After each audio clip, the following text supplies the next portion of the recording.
ప్రతి అవకాశాన్ని తనకు అనుకూలంగా ఎలా మలుచుకోవాలి, అది ఎంటర్‌ప్రెన్యూర్‌షిప్ అనేది.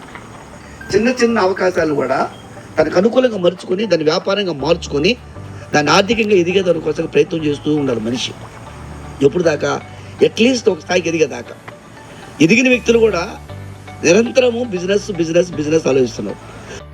కమ్యూనికేషన్ అండ్ ట్రాన్స్పోర్టేషన్ ఉంది కాబట్టి చైనా అంత పెద్దగా ఎదిగింది. ట్రాన్స్పోర్టేషన్ ఉంది కాబట్టి యూఎస్ఏ కానీ ఏ దేశాలు కానీ. ట్రాన్స్పోర్టేషన్ లేకపోతే, అంటే ఒక ప్రాంతం నుంచి ఇంకో ప్రాంతానికి రవాణా కానీ మనుషులు కానీ సౌకర్యం లేకపోతే ఆ ప్రాంతం ఎదుగుదు, ఆ ప్రాంతం డెవలప్ కాదు.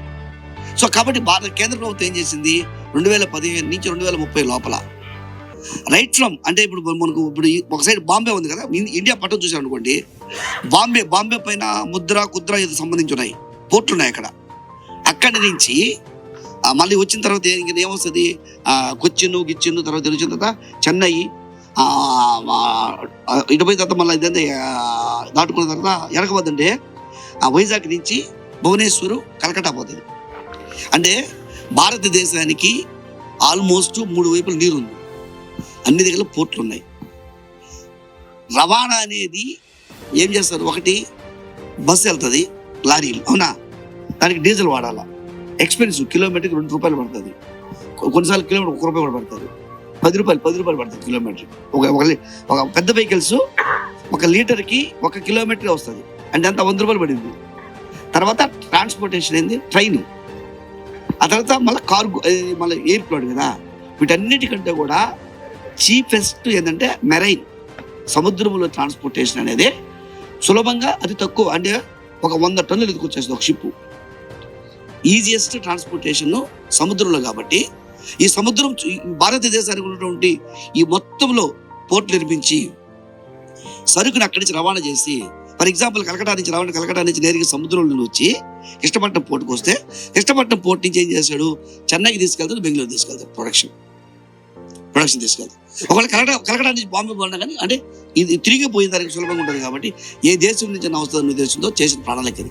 సో ఆ ప్రణాళికలో భాగంగానే కృష్ణపట్నం పోర్టు నుంచి కనెక్షన్ తీసుకొచ్చి, ఆ కనెక్షన్ ఒకటి చెన్నైకి కలిపి ఒకటి బెంగళూరుకి కలిపి ఇక్కడంతా ఇండస్ట్రియల్ జోన్గా పెరిగే దానికోసంగా ఇది ఒక ప్రోగ్రామింగ్, ఇది సాగరమాల ప్రాజెక్ట్.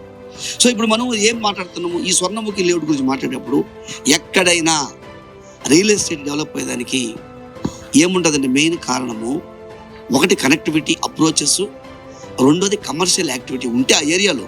అక్కడ హైదరాబాద్ ఎందుకు ప్రాపర్టీస్ కొంటారు హైదరాబాద్ అంటే, హైదరాబాద్లో కమర్షియల్ యాక్టివిటీ నడుస్తుంది, pharma companies, software companies, employment generation అవుతుంది కాబట్టి హ్యూజ్ రెసిడెన్షియల్ రిక్వైర్మెంట్ ఉంది కాబట్టి ఎవ్రీబడి గోయింగ్ టు హైదరాబాద్, అలాగా బెంగళూరు పోతుంటారు, అవునా కదా. సో ఇక్కడ ఈ లేఅవుట్ ఇక్కడ నుంచి మీరు గూగుల్ మ్యాప్ పెట్టుకోండి, చూడండి. అందరూ గూగుల్ మ్యాప్లో మన జీపీఎస్ నేను ఎక్కడో తెలుసు కదా, మన చుట్టుపక్కల చూడండి, కేవలం ఒక 4-5 కిలోమీటర్స్ లోపలికి వెళ్ళి మీరు చూస్తే మేనకూరులో అద్భుతమైన సైజు. సరే తూర్పు ఫేస్ ఇల్లు కట్టుకుంటే పొయ్యి ఆడ వస్తుంది, కిచెన్ ఆడ పెడతారు, బ్రహ్మాండంగా ఆగ్నేయాలు వస్తుందా, బాగా దోతారు, ఈశాన్యం దోతారా, అన్ని వాస్తురీత్యం వచ్చేదానికి వెస్ట్ ఫేస్ వస్తుంది. ఈస్ట్ అయితే ఆడ కట్టుకోవాలి, ఇల్లు ఎంటర్ అయ్యేటప్పుడే పక్కనే సెగ పెట్టుకోవాలి పక్కన, అవునా, అనుకోవాలి కదా. ఈస్ట్ ఫేస్ అంటే దరిద్రం ఇంకోటి లేదు. వెస్ట్ ఫేస్ మీరు ప్లాన్ చూడండి, అద్భుతంగా ఉంటుంది వెస్ట్ ఫేస్. వాస్తుకి ఆగ్నేయంలో కిచెన్ ఉండాల్సిన దగ్గర ఈశాన్యంలో బావి, మనం ఎంట్రీ ఈస్ట్ పోతాము, బ్రహ్మాండంగా ఉంటుంది వెస్ట్ ఫేస్. ఈస్ట్ లో ఇంట్లో వస్తుంటే కిచెన్ లో వండుతా ఉంటుంది, కిచెన్ లో దరిద్రంగా ఉంటుంది ఈస్ట్ ఫేస్. అందుకని మనం కాడ ప్రారంభిస్తే మార్పు స్టార్ట్ అవుతుంది. ఈసారి నుంచి వచ్చే లేఅవుట్లు వెస్టే కొనాలి, అందరూ వెస్టే కొనాలి. అంటే ఇంటి ముందు ఉంటే వ్యాపారం అమ్ముకుందాము, దూరంగా ఉంటే వద్దులే, మనం చేయలేము. ఇవన్నీ ఆలోచనలు తప్పు మాత్రమే.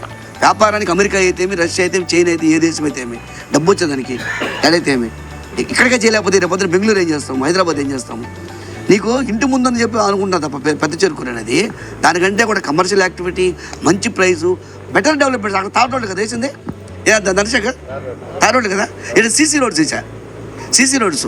ఇప్పుడు కరెంట్ పోల్స్ ఒకటి ఎత్తాలి, కరెంట్ పోల్స్ ఎత్తేసారు అనుకుంటే పొద్దున ఆల్రెడీ ఇల్లు కూడా కట్టున్నారు.